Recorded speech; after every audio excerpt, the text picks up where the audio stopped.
Puji dan syukur marilah kita panjatkan kehadirat Allah Subhanahu wa taala yang hingga pagi hari ini masih memberikan nikmat kepada kita berupa nikmat iman, nikmat Islam dan juga sehat walafiat sehingga masih menggerakkan langkah kaki kita untuk menuju ke masjid ini dalam rangka menunaikan salah satu kewajiban kita yaitu sholat subuh secara berjamaah.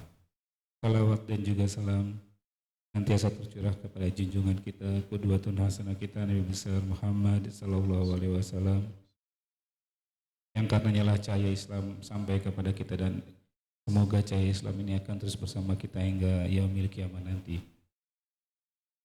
Jemaah sekalian, seperti biasa setiap hari Jumat pagi IKM Miftahul Jannah mengadakan kajian Jumpa Surga atau kajian Jumat pagi subuh raih bahagia. Insya Allah pada kesempatan pagi hari ini akan diisi oleh Ustadz Haji Farid Numan Hasan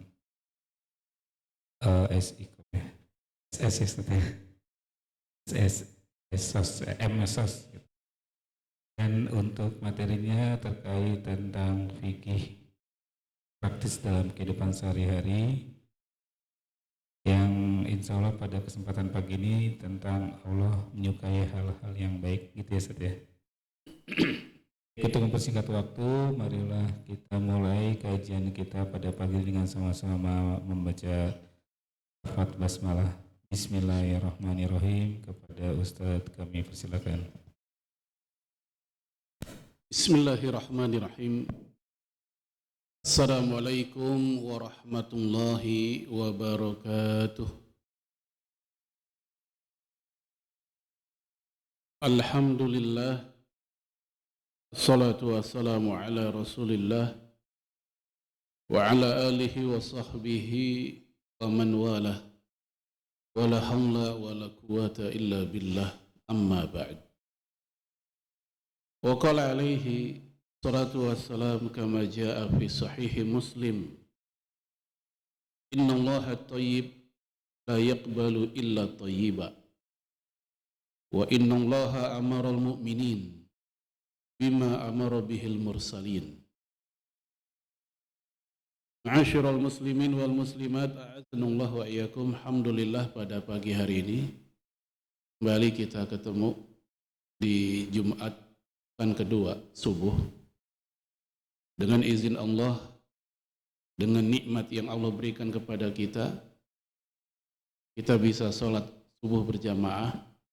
Kemudian kita lanjutkan dengan mempelajari ayat Allah dan sunnah Nabi Sallallahu Alaihi Wasallam yang akan kita bahas, yang akan kita ringkas tema dalam sebuah tema tentang Allah hanya menerima dari yang baik-baik. Tema ini akan kita ambil dari sebuah hadis yang panjang yang diriwayatkan oleh Imam Muslim an Abi Hurairah radhiyallahu an qala Rasulullah sallallahu alaihi wasallam. Dari Abu Hurairah, semoga Allah meridhoinya, dia berkata bahwasanya Rasulullah bersabda, innallaha thayyib la yaqbalu illa thayyiba. Allah itu maha baik, tidaklah menerima kecuali dari yang baik-baik. Kita bahas satu persatu. Yang pertama, an Abi Hurairah radhiyallahu an, dari Abu Hurairah, semoga Allah meridhoinya. Siapa Abu Hurairah? Nama ini sangat sering kita dengar. Bagi yang sering baca buku keislaman, kemudian di dalamnya ada kutipan hadis, hampir sering Abu Hurairah yang meriwayatkannya. Beliau adalah sahabat Nabi yang masuk Islamnya belakangan, bukan as-sabiqunal awwalun, bukan orang-orang awal yang masuk Islam. Beliau masuk Islam kurang lebih tahun ke-7, sementara Rasulullah alaihi salatu wassalam wafat tahun ke-10. Jadi persahabatan beliau dengan Rasulullah sebenarnya enggak lama. Kesempatan beliau membersamai Rasulullah enggak lama, hanya kurang lebih 4 tahun saja. Oleh karena itu ada sebagian orang yang menuduh tidak kepada Abu Hurairah. Mereka menuduh Abu Hurairah adalah produsen hadis. Berarti kalau produsen hadis, dia ngarang-ngarang hadis. Ini tuduhan yang berat. Dengan alasan para penuduh, masa perkawanan cuma 4 tahun, tapi hadisnya paling banyak. Hal ini telah dijawab oleh Imam Syafi'i, seperti yang dikutip oleh Imam An-Nawawi dalam kitab Tahzibul Asma' wal Lughat. Imam Syafi'i mengatakan, wa kana Abu Hurairah radhiyallahu an ahfazun nas fi ahdi Rasulillah sallallahu alaihi wasallam. Abu Hurairah itu manusia yang paling hafiz, yang paling hafal hadis-hadis Nabi di masa Rasulullah sallallahu alaihi wasallam. Dia yang paling hafal. Walaupun dia orang junior ibaratnya. Namun beliau berguru kepada 700 sahabat Nabi. Sahabat Nabi yang duluan masuk Islam, yang asabiqunal awalun, termasuk guru-guru Abu Hurairah. Setiap tengah malam orang pada tahajud, para sahabat Nabi sholat malam, dia tidak sholat malam. Ngapain? Nyatet hadis dan ngafalin. Itu yang dia lakukan. Sehingga dia punya keunggulan di situ, walaupun mungkin dia punya kekurangan di sholat malamnya. Namun untuk menutupi hal itu, Abu Hurairah cerita, Rasul berpesan kepadaku untuk jangan tinggalkan 3 hal sebagai kompensasinya. Ya, apa 3 hal itu? Yaitu jangan lupa sholat witir, jangan lupa sholat duha, dan jangan lupa untuk ayamul bid. Ini riwayat Imam Bukhari. Maka wajar kalau dia paling banyak hafal hadisnya di masa Rasul. Bahkan para sahabat Nabi sendiri kalau nanyain hadis ke dia, walaupun dia bukan orang lama sebenarnya, dan yang nanya nggak tanggung-tanggung, senior. Misalnya seperti Umar bin Khattab radhiyallahu anhu. Kurang senior apa Umar bin Khattab? Ketika Hasan bin Thabit nyair di masa Rasulullah alaihi salatu wassalam, dia bersyair di dalam masjid. Melotot Umar bin Khattab, liatin. Anda Umar nggak seneng ada orang bersyair di masjid. Mohon maaf, kadang di Indonesia juga sering kalau ada acara MC bersyair, berpantun. Cakep lagi kalau di kita, ya kan? Cakep kan begitu. Umar bin Khattab tuh melotot ngeliatin ada orang bersyair di masjid, dia nggak suka. Ketika tahu, Hasan bin Thabit tahu bahwa dia dipelototin oleh Umar, maka Hasan bin Thabit pun bilang, yang saya lakukan ini itu pernah dilihat oleh orang yang lebih mulia dari kamu. Maksudnya Rasulullah. Kaget Umar bin Khattab. Masa sih Rasul pernah lihat kayak gini dan dia diam aja?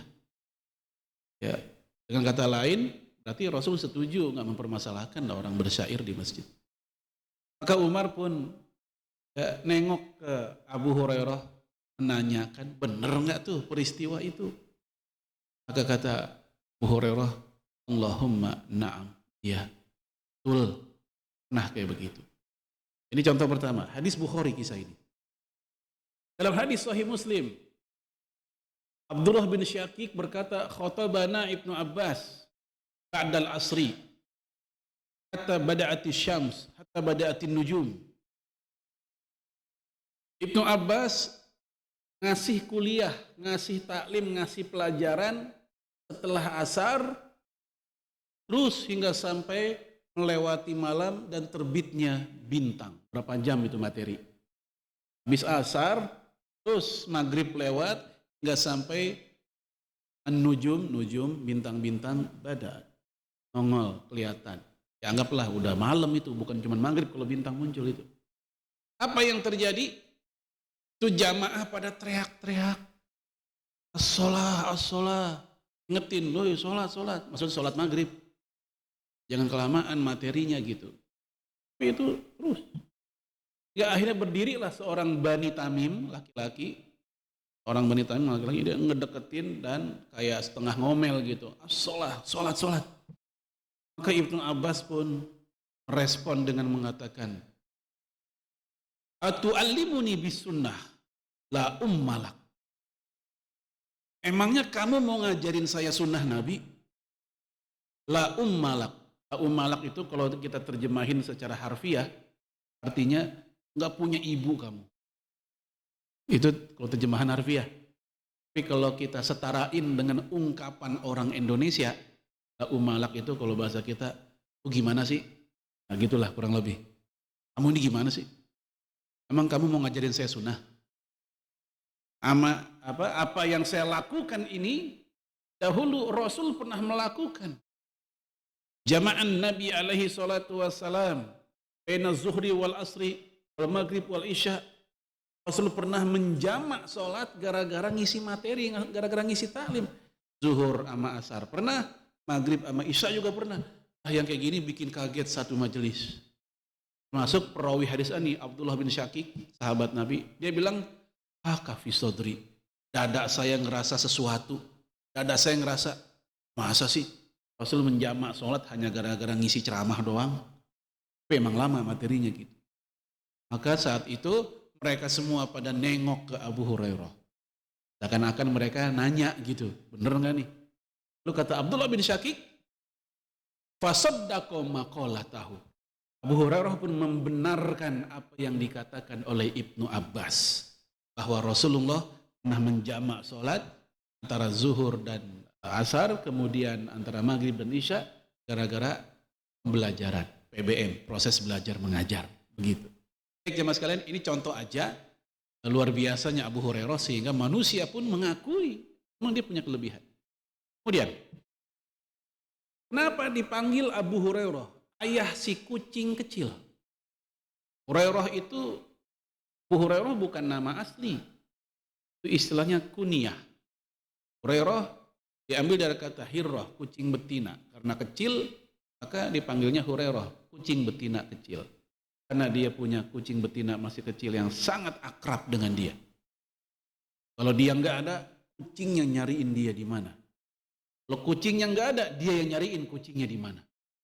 Saking akrabnya maka dia dipanggil dengan panggilan Abu Hurairah, dan Rasul pun manggil dia dengan panggilan ya Abahir, wahai Abu Hurairah.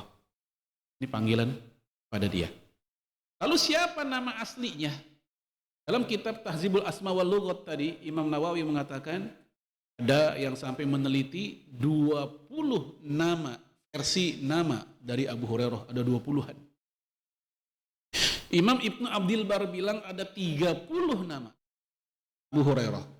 Dan di dalam sejarah Arab Jahiliyah dan sejarah Islam belum pernah ada manusia punya nama alias punya nama lain yang versinya sebanyak Abu Hurairah sampai 30-an nama. Nah, di antara 30-an nama itu, nama asli Abu Hurairah seperti yang diteliti oleh Imam Bukhari adalah Abdurrahman bin Sakhr. Nama aslinya Abdurrahman bin Sakhr. Baik jamaah sekalian, itu selintas tentang biografi dan keadaan Abu Hurairah. Qala, dia berkata, qala Rasulullah alaihi salatu wassalam, Rasulullah bersabda, Innallaha thayyib la yaqbalu illa thayyiba. Allah itu maha baik dan dia enggak akan mau menerima kecuali dari yang baik-baik. Apa arti thayyib? Thayyib lawan dari khabith, yang artinya jelek dan buruk, khabith. Thayyib berarti lawannya baik, bagus. Bang Thayyib berarti apa? Belum pulang. Ya, Bang Thayyib artinya Bang bagus kan gitu. Imam Abul Abbas Al-Qurtubi beliau mengomentari hadis ini, Thayyib ini dengan mengatakan walidzalik, oleh karena itu, innat thayyiba min asma'illahil husna. Thayyib itu salah satu asma'ul husna.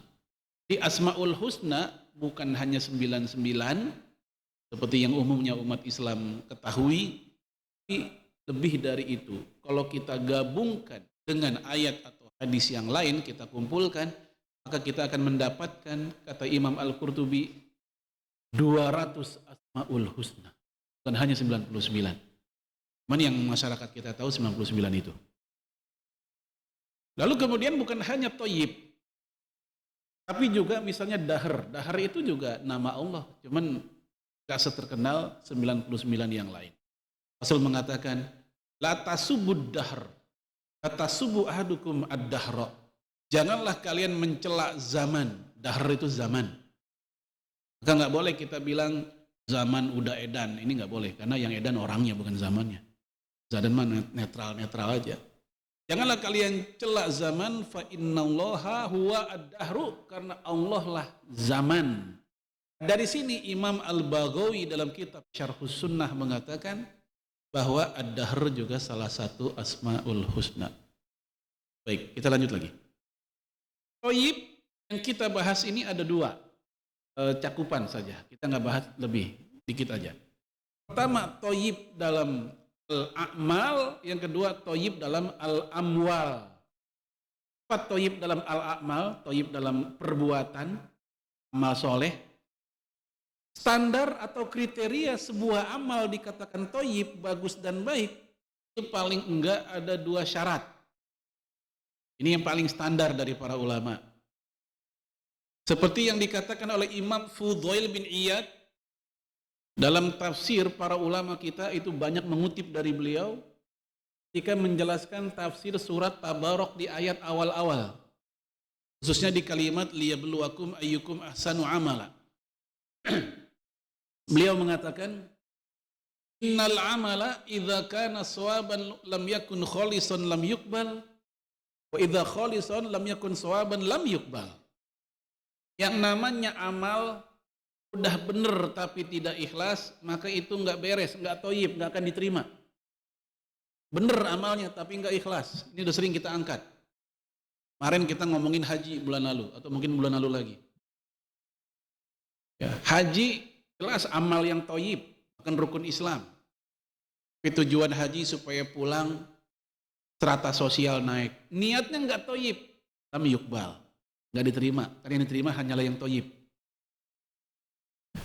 Ya, atau kurban aren supaya dianggap dia secara ekonomi mapan. Tuh lihat, bisa beli kambing selusin. Satu masjid dia doang yang punya itu kambing 12. Supaya masyarakatnya memuji dia. Amalnya toyib, yaitu kurban, tapi niatnya enggak. Maka enggak cukup dikatakan toyib, maka enggak diterima. Hatinya yang kurang. Balikannya, idza kana khalisan, hatinya udah ikhlas, itu hati, amalnya udah toyib nih. Amal hati diantaranya ikhlas. Niatnya ikhlas. Namun lam yakun sawaban, tapi aktivitasnya bukan aktivitas yang benar. Seperti misalnya ada orang korupsi, niatnya ikhlas. Korupsi ikhlas. Ya, niatnya untuk apa istilahnya? Nafkah anak istri. Di sidang, apa Bapak korupsi? Iya Pak, ini sebagai kewajiban saya sebagai seorang suami, nafkah buat anak istri saya. Niatnya benar, nafkah. Ya, dalam rangka menjalankan arijalu wamuna ala nisa. Niatnya udah benar, tapi amalnya salah. Enggak lantas itu amal jadi halal gara-gara niatnya benar. Enggak toyib juga. Kedua syarat ini dikatakan amal itu toyib. Kemudian toyib dalam amwal, harta. Toyib dalam harta. Nah sekarang kita lihat, khususnya buat bapak-bapak yang punya penghasilan. Itu juga ibu-ibu yang juga punya penghasilan sendiri. Ya, kita lihat. Rasul ditanya, ya Rasulullah, ayyu kasbil atyab. Wahai Rasul, mata pencaharian yang gimana yang paling toyib? Yap, itu yang paling toyib. Paling baik. Apa kata Nabi? Yang pertama, amalur rojul biyadihi. Seseorang yang bekerja mencari nafkah biyadihi dengan tangannya sendiri. Maksudnya apa? Mandiri, nggak mengandalkan iba orang lain. perjuangan untuk masuk, misal kalau dia masuk ke sebuah perusahaan, memang berjibaku sendiri, nggak ngandelin semata-mata. Misalnya kan ada tuh, ada orang dalam, hati-hati. Ya, Rasul katakan dengan tangannya sendiri. Makanya dulu para jengan, para kiai, para ulama zaman dulu, dia ngasih nasihat ke santri-santrinya, harik yadaka ta'kul. Gerakan kedua tanganmu, niscaya kau akan makan. Maksudnya apa? Gak ada orang kelaparan kalau orang mau kerja. Ini yang thayyib kata Rasul, dengan tangan sendiri. Maka Islam melarang profesi pengemis, minta-minta. Kalau minta-minta bukan karena profesi, ada orang minta-minta karena profesi, ada orang minta-minta karena desek. Mau nggak mau dah. Nah, Rasulullah mengizinkan buat minta-minta karena faktor terdesak itu. Dalam hadis Imam Muslim, Rasul ngasih nasihat ke sahabatnya, Ubisoh namanya. Jangan minta-minta kata Rasul. Kecuali keadaannya tiga. Keadaan tiga itu, yang pertama buat orang yang kehidupannya ngurusin perut orang banyak. Dia punya panti asuhan, dia ngurusin panti jompo atau duafa. Yang tidak mungkin itu semua pakai gajinya sendiri, nggak kuat ya kalau pakai gaji sendiri. Tapi dia bisa keliling, ya nyari dana, tapi bukan di pinggir jalan begitu, dengan cara yang elegan. Datang ke perusahaan apa, ya pakai proposal misalnya nih. Rasul membolehkan yang kayak gini. Kenapa? Karena memang kalau pakai uang sendiri nggak bisa, nggak cukup dia. Yalah kalau buat konglomerat mungkin bisa, tapi kalau buat orang biasa kayak kita ya kudu ya keliling ngider dulu. Nah, ya kayak gini Rasul mengizinkan. Silahkan gitu. Yang kedua, minta dalam rangka bagi mereka yang kena musibah, kebakaran, kena banjir, kena tsunami, gempa bumi, rumah hancur, toko hancur, jatuh miskin gara-gara itu. Maka dia minta misal ke Pemkot, ke Pemda. Buat apa? Buat kaya? Enggak, sekedar untuk merecovery keadaan, sekedar untuk mendingan aja lagi. Ya kayak gini Rasul mengizinkan, silakan. Yang ketiga, bagi mereka yang memang di masyarakatnya dikenal sebagai fakir, orang yang dikenal fakir paling enggak diakui oleh 3 orang tetangganya memang dia orang fakir. Zaman sekarang mungkin diakui dengan SKTM, surat keterangan tidak mampu.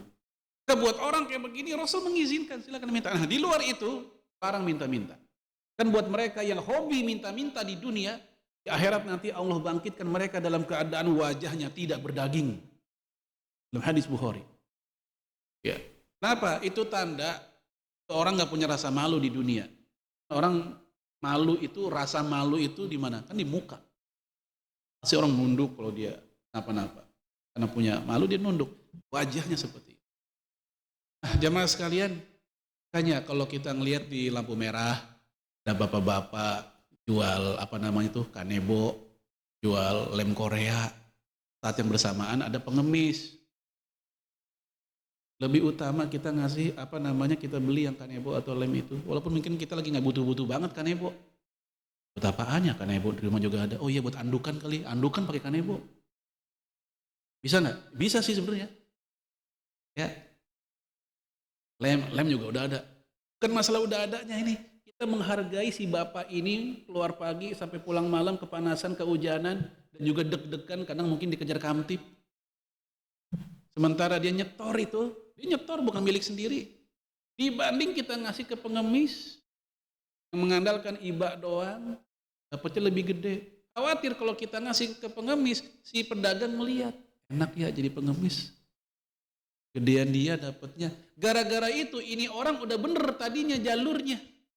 Udah kerja dengan tangannya sendiri, dia pindah ke situ. Kan kesian, karena kita juga yang memelihara posisi kayak begitu. Kita juga yang memelihara semakin banyaknya pengemis karena kita lebih ngasih ke mereka.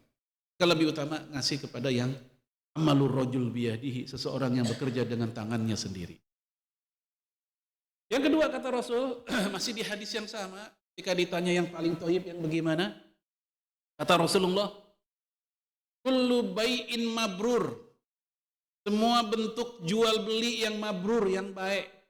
Jual beli yang baik gimana? Dua juga paling enggak kriterianya. Yang pertama, barang atau jasa yang kita jual belikan halal. Warung kelontongan yang halal-halal. Misalnya, ibu-ibu jual panci, jual apa, tetangga, halal. Atau jual jasa, ya jasa motong rambut kan halal. Jasa apa lagi misalnya? The skill yang dia punya, pijat, skill, bekam, silahkan.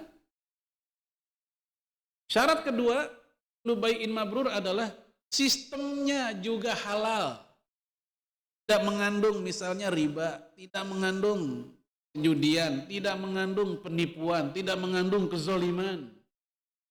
Maaf, hati-hati buat orang yang demen belanja dan tawar-menawar. Kadang terjadi zolim di situ. Apa zolimnya? Nawarnya nekat banget. Sampai pedagangnya bersungut-sungut. Apa bersungut-sungut? Ngedumel. Tapi karena yang beli ibu-ibu, dia mau marah juga kagak enak kalau ibu-ibu. Berapaan nih bang? 20.000 bu. Ya Allah mahal banget, di sana 2.000. Ya Allah kan kaget tuh. 20.000 jadi 2.000. Tapi karena itu udah maghrib, udah sore, sementara si abang belum laku satu pun. Udah bu 5.000 dah. Emang buat ongkos pulang ini. Udah bang 5.000 ya? Ya. Si ibu mah seneng-seneng, tapi si abang ini merasa, hati-hati. Mungkin transaksi selesai jadi. Tapi kalau di hati dia masih ngeraju nih, masih ngambek, masih kesel, tapi karena dia emang butuh juga buat pulang ongkos tuh 5.000. Hati-hati kezoliman terjadi. Karena yang namanya jual beli itu antara din minkum. Hendaknya di antara kalian saling ridho. Ya, walaupun dia jadi transaksi tapi di hatinya terpaksa. Khawatir saling ridhonya nggak terjadi. Karena terjadi yang namanya kezoliman itu. Ini juga termasuk contoh yang membuat itu jual beli nggak mabrur. Khususnya buat siapa? Buat si yang beli. Kalau yang jual mah dia terpaksa. Ya. Baik jamaah sekalian. Ini dua hal. Kemudian bagaimana sikap kita nih? Kalau kita kedapetan, kita punya entah di rekening, entah di rumah, entah di mana lah pokoknya, harta yang tidak mabrur, yang tidak halal, yang tidak toyib. Barangkali rekening kita pernah kemasukan yang tidak halal. Barangkali motor yang kita pakai, yang kita miliki juga berasal dari duit yang enggak halal atau syubhat. Barangkali rumah kita pun juga demikian atau apapun yang kita miliki. Bagaimana sikap kita?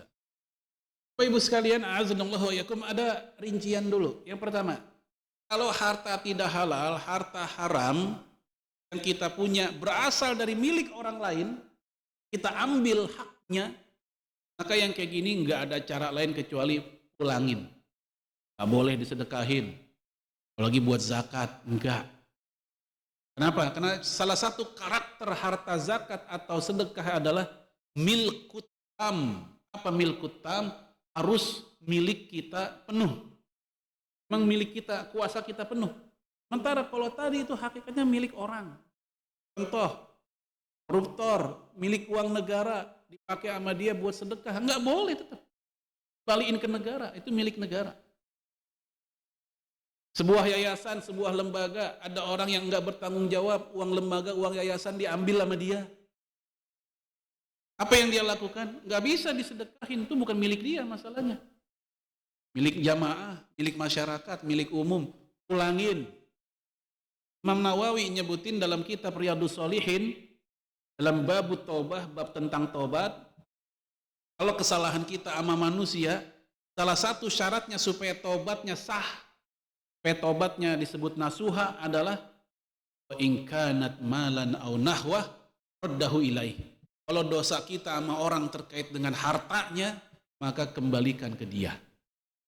Ya, kembaliin. Negara, kembaliin ke negara. Tetangga, kembaliin ke tetangga. Ya, minjem tang, minjem obeng, lama banget. Lama-lama berasa jadi milik. Perasaan tang gua dah tuh. Apaan? Tang gua ini. Enggak, lu pernah minjem, inget enggak? Enggak. Itu yang pernah saya bilang dulu, minjem jadi milik kayak gitu tuh. Ya. Ya. Kita lupa, dia lupa, Allah nggak lupa. Ini minjem memang. Maka nggak cukup yang kayak gini istighfar doang atau nangis-nangis minta maaf tanpa ngebalikin haknya ke orang lain. Nah, kalau orang udah meninggal gimana? Cari ahli warisnya, langin ke ahli warisnya. Ahli warisnya nggak ketemu juga. Misal udah pindah rumah kemana, tahu udah nggak jelas. Dia juga dulu pindah juga nggak ngomong-ngomong, pindah aja begitu. Nggak ketemu nih. Kita nyari di Facebook atau di mana barangkali ketemu alamatnya. Enggak juga ketemu. Nah, kalau udah kayak gitu ceritanya, udah upaya kanan kiri bawah atas enggak ketemu juga, barulah kita sedekahin atas nama dia, semoga pahalanya buat dia. Kalau suatu hari ketemu nih, ternyata masih ada orangnya atau keluarganya dan mereka nagih, ya kita kasih karena emang itu milik mereka. Walaupun kita bilang udah kita sedekahin dan mereka belum ridho, mereka masih berharap terhadap harta itu, maka tetap kita kasih. Lah bagaimana sedekah itu? Insya Allah tetap pahala buat kita karena kita telah bersedekah. Begitu. Baik jemaah sekalian, ini yang pertama jenisnya. Yang kedua, harta haram milik kita, bukan milik orang ini. Beda sama yang tadi. Tapi memang sesuatu harta haram ini berasal dari sumber yang benar-benar haram. Seperti tadi judi, riba. Ini enggak lewat pencurian, judi kan bukan nyuri. Ya, dia faktor haramnya bukan karena nyuri, tapi karena faktor mengundi nasibnya. Ya, riba juga begitu, faktor haramnya bukan curian, tapi mencari untung dengan cara yang salah. Itu. Nah, kalau kita punya gimana? Nah, para ulama ada empat pendapat bagaimana menyikapi harta haram jenis kedua. Pendapat pertama, pendapat yang paling ekstrim, yang paling keras, yaitu Imam Al-Ghazali dan juga sebagian sufi. Mereka harta haram yang kayak begitu, ya hanya satu cara sikap kita, yaitu dibuang. Misal kita beli HP dari sumber duit yang haram, kemudian kita pun tobat setelah itu, maka menurut pendapat yang pertama dibuang. Lah dari mana dalilnya? Ya, ini yang nemuin enak banget ini. Dari mana dalilnya? Itu ketika Allah turunkan surat Al-Maidah ayat 90. Innamal khamru wal maisiru wal ansabu wal azlamu rijsun min amali syaitan itu. Ya, ini ayat tentang haramnya minuman keras, judi, mengundi nasib, sama sesajian-sesajian gitu.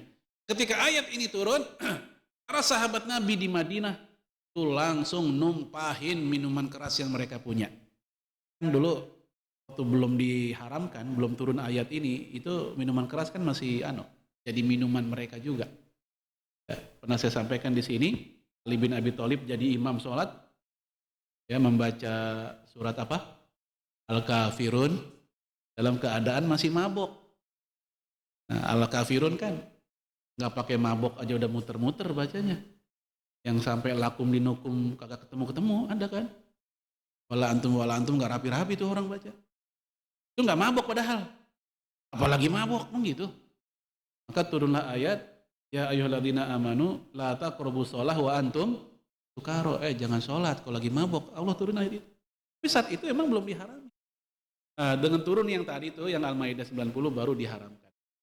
Nah, ketika itu langsunglah para sahabat numpahin drum minuman keras mereka sampai diceritakan dalam hadis Imam Ibnu Hibban, Madinah banjir minuman keras. Nah, dari sini kelompok yang pertama ini dalil bahwa membuang harta haram gak ada istilah mubazir, yang sayang, pemborosan, tidak. Istilah mubazir itu berlaku untuk buang-buang harta yang halal. Kalau untuk harta haram buang nggak apa-apa. Ini pendapat yang pertama ya. Yang kedua mengatakan jangan dibuang. Masih bisa dipakai dan kita dilarang buat menyia-nyiakan harta. Masih bisa dipakai buat apa? Untuk kepentingan umum, kepentingan tak bertuan, bukan milik pribadi. Apa contohnya? Buat jalanan pada rusak. Nunggu uang kas RT kagak penuh uang kas. Ya, buat apa misalnya jembatan yang udah reot di sebelah mana, boleh pakai itu. Kenapa? Karena jalanan jembatan kan bukan milik individu, itu milik tak bertuan. Nah, sinilah harta tersebut bisa diarahkan. Ini pendapat kedua. Jadi cukup banyak ulama yang setuju dengan pendapat.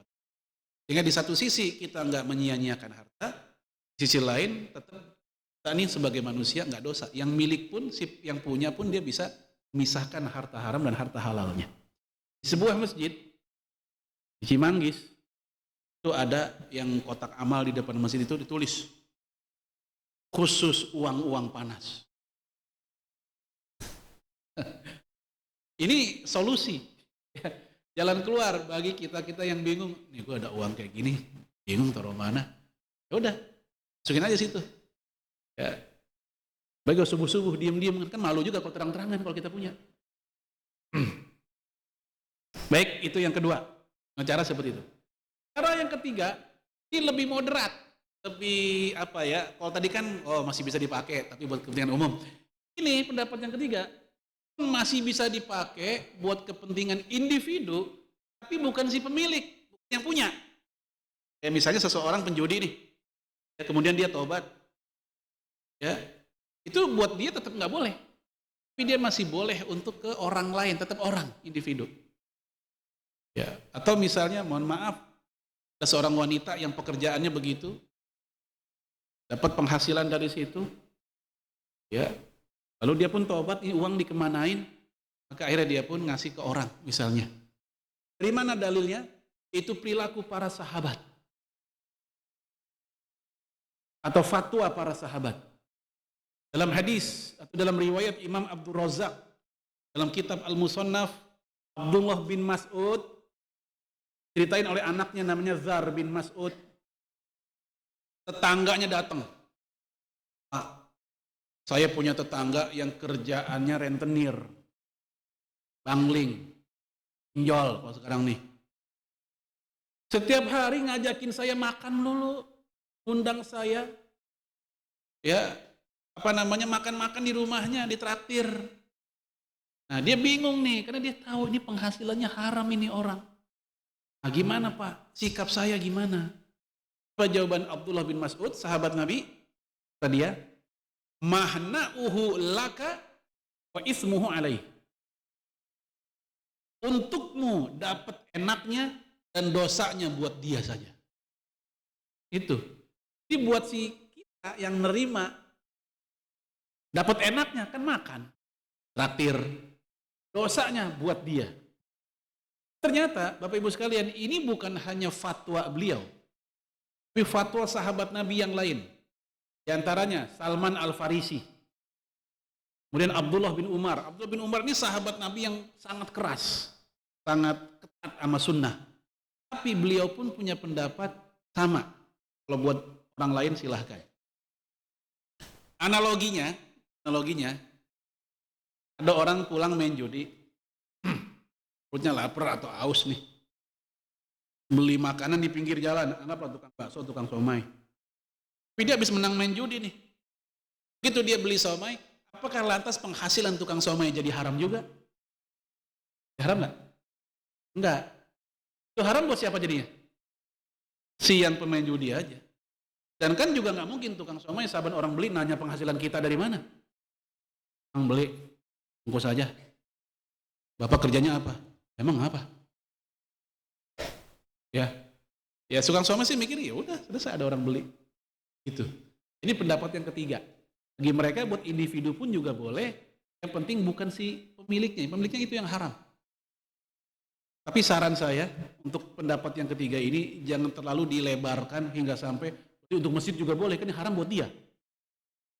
Kalau masjid nerima dari yang kayak gitu-gitu, anggaplah, taruhlah ada ulama yang membolehkan seperti Syekh Muhammad Shalih Al-Munajjid, dia bilang boleh. Nah yang haram itu buat si pemiliknya doang. Saya pribadi, kalau saya jadi orang DKM nih, ngurus, kalau saya tahu ada penjudi nyumbang buat masjid, saya akan tolak, walaupun dengan cara yang halus nolaknya. Kenapa? Karena kagak enak. Mic yang kita pakai, khotbah Jumat, bahas tentang haramnya judi. Terus khotib, judi haram, dosa besar. Orang DKM, dia kagak tahu mic-nya dari main judi. Kontradiksi jadinya. Ya. Oleh karena itu, tolak aja yang kayak gitu. Supaya apa? Berkah datu masjid. Ya. Jadi jangan hanya semata-mata fikih, tapi kita juga melihat ke sisi yang lain. Terakhir yang keempat yaitu sikapnya Abu Bakar As-Siddiq radhiyallahu anhu. Di mana beliau memilih untuk menghindar. Walaupun beliau tidak sampai mengatakan haram, tapi beliau menghindar. Ketika dia dapat susu, kasih sama orang, dan dia minum, selesai diminum, dikasih tahu sama orang yang ngasih itu, ini berasal dari sumber yang haram, sumber yang kagak jelas. Kaget tuh Abu Bakar. Abu Bakar pun nggak mau di perutnya, yang nantinya menyusun struktur daging dan darahnya, berasal dari harta-harta yang kayak begitu. Dia nggak mau, muntahin lagi sama Abu Bakar. Sikap ini sikap yang paling aman dan hati-hati. Nah Rasul mengatakan, "Waman ittaqas syubhat qad istabra'a lidinihi wa irdihi. Waman waqa'a fi syubhat waqa'a fil haram." Siapa yang menghindar dari perkara yang remeng-remeng, maka dia telah menjaga kehormatan dirinya dan agamanya.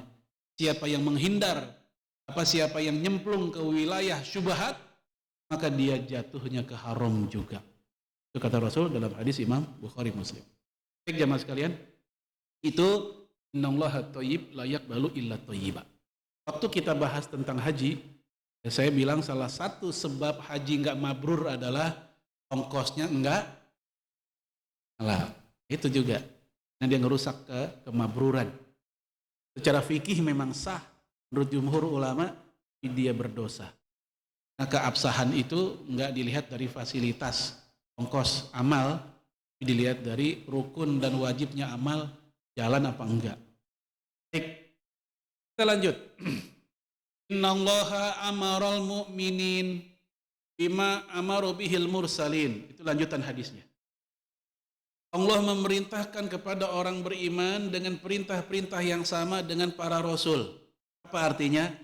Apa-apa yang para rasul, para nabi dapat, perintah, larangan, wajib, sunnah dan lain-lain, sama kita.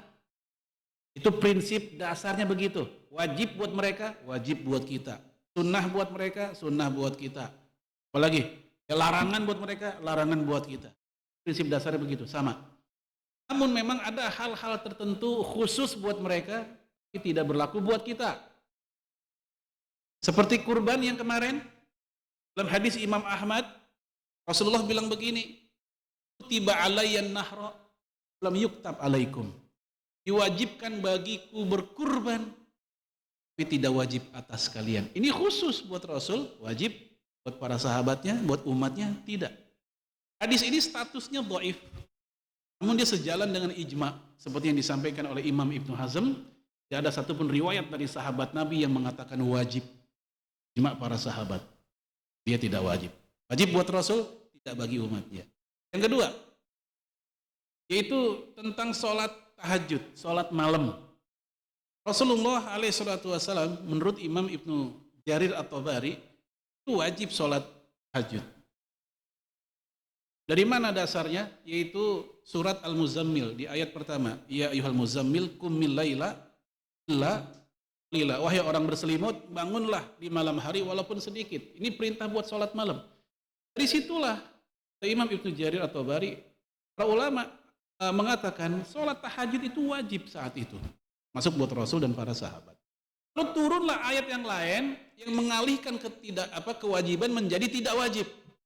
Itu ayat yang berbunyi wa minal laili fatahajjat bihi nafilatal lak. Sebagian malam bangunlah untuk sholat tahajud, dan tahajud itu nafilah. Apa nafilah? Ibadah sunnah. Kan sunnah kan istilahnya ada nafilah, ya apalagi tatawu, mandub, itu istilah lain dari sunnah. Namun untuk Rasul masih wajib. Yang sunnah itu buat kita, umatnya. Oleh karenanya Aisyah cerita, kalau Rasul di malam hari kebablasan gak sholat tahajud, baik karena ngantuk atau karena sakit, Rasul akan melakukannya di siang harinya, maksudnya di waktu duhanya. Rasul pernah melakukan sampai 12 rakaat. Oh, kenapa enggak 11? Kenapa enggak 13? Misalnya ganjil-ganjil kan? Biasanya Rasul pas sholat malam ganjil. Karena itu udah siang, enggak ada salat witir. Rasul melakukan 12. Dari sini sebagian ahli fikih, enggak semua, mengatakan orang yang udah punya kebiasaan tahajud, misalnya Bapak Ibu udah punya kebiasaan tahajud nih, rutinlah dia tahajud. Suatu ketika enggak melakukan, mungkin karena capek atau sakit, enggak boleh bagi dia mengkodoknya di waktu duhanya. Itu menurut kisah ini begitu. Baik jamaah sekalian, ini contoh ada yang khusus buat Rasul, tidak buat kita. Namun secara umum sama. Ya, contoh, larangan di rumah seorang muslim narok patung makhluk bernyawa, patung orang lengkap dari ujung pala sampai ujung kaki. Ini berlaku buat Rasul juga. Dalam hadis yang cukup panjang riwayat Imam Abu Daud, malaikat Jibril mau masuk ke rumahnya Rasulullah, gak jadi. Ada 3 hal yang mencegah malaikat Jibril masuk ke rumah Rasulullah saat itu. Kata malaikat Jibril kepada Rasulullah, di rumahmu ada anjing. Ada anjing, Rasul, keluarkan dia. Ini anjingnya Hasan Hussein, masih kecil. Ya. Dan di rumahmu ada patung, patahkan kepalanya. Maka patahin, dicopotin kepalanya, sehingga itu patung nggak sempurna. Yang dengan itu kata malaikatnya dia hanyalah sekedar seperti pohon. Jadi kayak bentuk pohon jadinya ketika kepalanya udah nggak ada. Dan di rumahmu ada lukisan, ada tirai, ada lukisannya. Ya, maka Rasul nyuruh malaikat Jibril nyuruh copotin, disuruh turunin. Nah ini juga berlaku buat kita yang ini. Maka di rumah seorang muslim, ya, jangan sampai ada hal-hal tadi. Ya, karena di hadis lain dikatakan dalam hadis Sahih Muslim, ya, innal malaikata la tadkhulu baitan fihi surah wal kalb. Malaikat rahmat tidak akan memasuki rumah yang di dalamnya terdapat apa tadi? Surah, ya, lukisan, atau tamathil, timsal, patung-patung. Ini makhluk bernyawa ya. Kalau yang non bernyawa seperti gambar gunung, pemandangan, bukit, bunga-bunga, nggak apa-apa. Atau gambar-gambar abstrak, kubus, nggak apa-apa. Atau kalau yang berbentuk pahatan-pahatan pun, pahatan-pahatan yang non makhluk bernyawa, nggak ada masalah juga. Kalaupun makhluk bernyawa yang tidak sempurna. Contoh kayak ibu-ibu jualan manekin. Tahu bu ya manekin tuh? Kadang pinggang ke bawah, kadang kepalanya doang. Ya, buat naruh jilbab, naruh apa? Ini silakan, ini nggak apa-apa. Kalau di ruang guru, ruang kepala sekolah, itu ada badan orang yang sama jeroannya. Ya, buat praktek pelajaran biologi biasanya tuh. Yang kayak gini nggak apa-apa, nggak sempurna. Yang dibahas dalam hadis tadi itu yang sempurna itu. Baik jamaah sekalian, malaikat apa yang dimaksud? Malaikat pemberi rahmat. Jangan sampai kita salah tafsir. Malaikat Israel juga kali ini. Malaikat pencabut nyawa, malakul maut. Begitu orang tuanya lagi sakaratul maut, ditaruh patung di situ. Malaikat nggak masuk, nggak ngaruh itu. Jemaah sekalian, itu di bagian 2. Yang ketiga, Rasul melanjutkan hadisnya. Ini bagian terakhir. Tsumma dzakara rajulu yutilus safar. Rasulullah menceritakan tentang seorang laki-laki yang safarnya jauh, membara. Wa as'atha akbara, rambutnya kumel berdebu. Wa yamudu yadai ila sama, kedua tangannya diangkat begini ke langit. Apain berarti? Doa. Ya, waqal, dan dia berkata, ya Rabbi, ya Rabbi, ya Allah, ya Allah, dia doa. Walakin mat'amuhu haram, tapi makanan yang dia makan haram. Wa mashrabuhu haram, minuman yang dia minum haram juga. Wa malbasuhu haram, baju yang dia pakai berasal dari yang haram juga. Wa ghudhiya bil haram, dia pun dikenyangin di semua aspek kehidupannya dari yang haram-haram juga. Wa anna yustajabu lahu, kata Rasul. Maka bagaimana mungkin doanya Allah kabulkan? Ini hadisnya, panjang emang. Mas sekalian kita lihat, si pengembara tadi, dia udah ngumpulin 4 hal sebab doa dikabulin. 4 hal itu, pertama musafir. Doanya musafir itu kan gak ditolak, kata Rasul. Salah satu la turaddu da'watuhum, ada 3 kelompok manusia yang doanya gak Allah tolak. Salah satu yang Nabi sebut, da'watul musafir, doanya orang yang safar. Ini laki-laki udah safar. Yang kedua, rambutnya tadi berdebu, kumel. Ini simbol dari apa? Merendahkan diri ketika doa di hadapan Allah. Ada juga yang mengartikan itu bukan simbol, tapi benar-benar kayak begitu. Dalam hadis yang lain Rasul ketemu, ngumpul sama para sahabat, ada anak muda yang lusuh, yang kumel. Rasul nanya, apa pendapat kalian tentang pemuda ini? Mereka menjawab, ini pemuda kalau doa Allah nggak bakal terima. Ini pemuda kalau ngelamar perempuan, perempuan pada kabur sama dia mah. Yang mau. Nabi pun diam. Lewat laki-laki yang bersih, yang rapi, yang berkelas. Apa pendapat kalian tentang laki-laki yang ini? Ah, kalau ini lain nih. Ini orang kalau doa Allah pasti dengar. Kalau ngelamar perempuan, perempuan mah hayo aja sama dia ini kayaknya. Apa jawaban Rasul? Justru Rasul membela atau membenarkan yang pertama. Justru yang pertama itulah kalau seandainya dia bersumpah, Allah dengar, Allah jawab sumpahnya. Kalau dia berdoa, Allah jawab doanya. Kasih laki-laki yang safar tadi, dia pun juga kayak gitu. Alias syarat kedua dia udah penuhi. Syarat ketiga apa? Dia sudah mengangkat kedua tangan. Mengangkat kedua tangan bukan hanya adab, tapi juga sebab doa dikabulkan. Dalam hadis Imam Ibnu Majah dan An-Nasai, Rasul bilang, Allah Maha Mulia, malu jika ada seorang hamba doa udah ngangkat tangan, namun ketika dia qaddahuma sifra. Ketika ini tangan dikembalikan dalam keadaan sifra. Apa sifra? Kosong, belum dikasih. Tangan begini, lagi minta sama Allah. Begitu udah selesai, itu tangan masih kosong, belum dikasih. Ya kata Nabi, Allah malu orang doa kayak gitu tuh. Sehingga dari situlah para ulama mengatakan ngangkat tangan itu bukan hanya etika, tapi juga sebab doa dikabulkan. Ini si laki-laki tadi udah melakukan. Kemudian ya Robbi, diulang-ulang doanya. Laki-laki ini juga udah melakukan. Mengulang-ulang doa juga sebab dikabulkan doa. Di doa jangan bosan, lagi, minta lagi, begitu. Namun 4 syarat ini enggak berdaya semua. Jika berhadapan dengan ini orang ternyata makan, minum haram, pakaian haram, semuanya haram. Hati-hati dengan masalah halal haram ini, bukan hanya dampaknya di akhirat, di dunia udah bisa kita rasakan, yaitu efeknya doa-doa kita yang tidak dikabulkan. Inilah sebagai muhasabah kita atau evaluasi kita, jangan-jangan selama ini doa-doa kita kok kayaknya belum ada kabarnya, belum ada jawabannya, mungkin karena faktor apa yang saya makan ya, apa sih yang saya pakai, keharaman, kenapa hingga akhirnya doa kita seperti itu.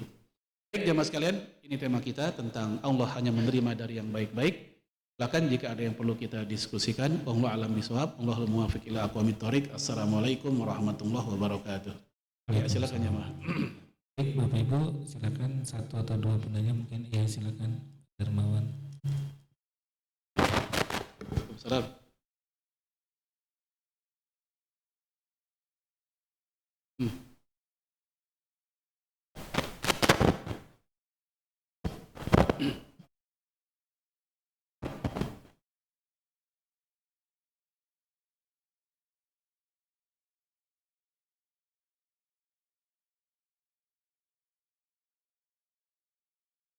Iya. Apakah ada di Al-Quran ayat yang menunjukkan, yang menegaskan bisa membatalkan takdir, gitu ya Pak? Allah berfirman, yamhullahu may yasha wa yuthbit wa indahu ummul kitab. Allah menghapuskan apa-apa yang sudah Dia tulis, dan Allah mengeksekusi apa-apa yang sudah Dia tulis.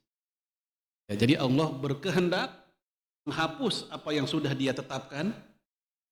Kalau bahasa kita ada RUU, ada UU kan gitu ya, rancangan undang-undang itu masih draft. Ya, kalau bahasa kerennya apa ya? Masih maket, sketsa. Ya.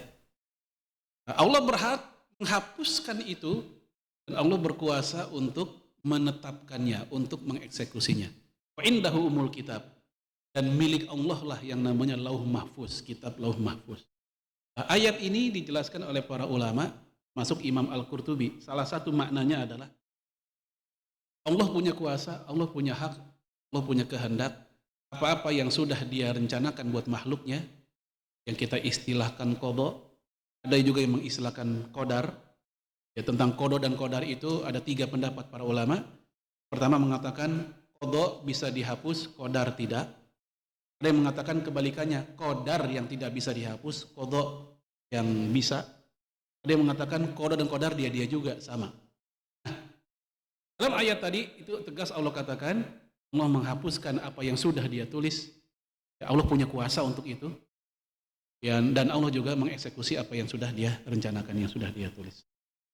Lalu Imam Al-Qurtubi menjelaskan salah satu bukti hal itu adalah doanya Umar bin Khattab. Ya, ketika menjelaskan ayat tadi, Imam Al-Qurtubi mengutip sebuah doa dari Umar bin Khattab. Apa doanya? Doanya begini. Ini pernah saya sampaikan juga di sini doanya.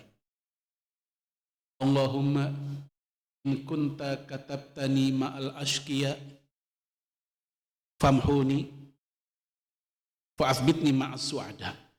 Ya Allah, kalau seandainya namaku ditulis bersama deretan orang-orang susah, ya, di deretan nama-nama orang susah nih, ada nama Umar bin Khattab gitu. Kata Umar, ya Allah, hapuskan namaku, pindahin di deretan orang-orang berbahagia. Coba kita lihat doa ini. Ini kan doa kayaknya apa? Mengintervensi, benar. Kan mengintervensi apa-apa yang sudah Allah tulis. Tapi Umar doanya kayak begitu. Yang kedua, Malik bin Dinar, seorang ulama besar masa tabi'in. Punya istri, anaknya perempuan dulu.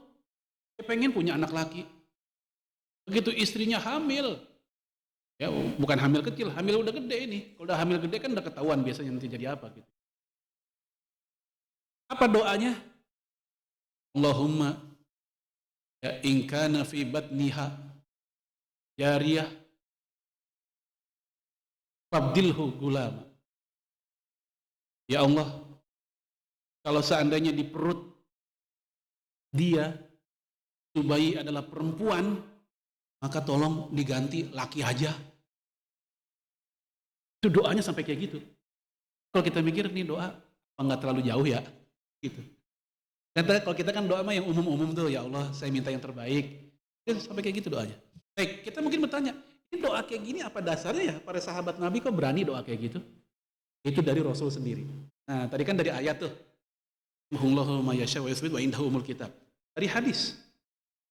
Dalam hadis Imam Abu Daud, Rasul mengatakan ya, bahwasanya la yaruddu al-qadha illa du'a wa la yazidul al-umr illa al-bir. Qadha atau takdir, ya, qadha dan qadar tidak bisa kita tolak kata Rasul kecuali dengan doa.